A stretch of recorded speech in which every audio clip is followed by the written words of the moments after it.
avant tout, ce que me dit cette journée, c'est l'importance que l'Église en France mette au cœur de sa vie, au cœur de sa foi aussi.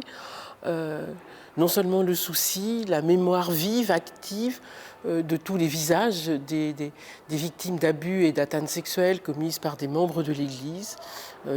Il est absolument fondamental que nous puissions ainsi faire mémoire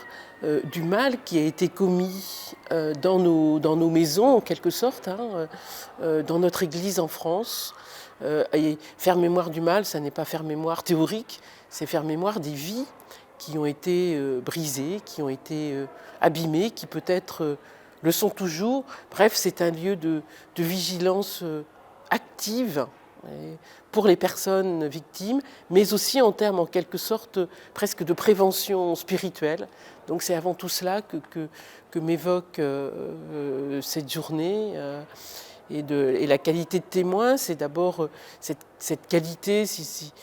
j'ose dire, des personnes victimes elles-mêmes qui, grâce au courage de leurs paroles, grâce au courage de leurs témoignages, sont devenues des témoins pour elles-mêmes, mais aussi pour toutes celles et ceux qui n'ont pas pu parler, qui ne pourront jamais parler parce qu'ils sont morts, ou qui peut-être parleront pour certaines d'entre elles dans bien longtemps, ou parleront à d'autres. Donc c'est être porteur de tout ce peuple. Seigneur, je te confie tous ces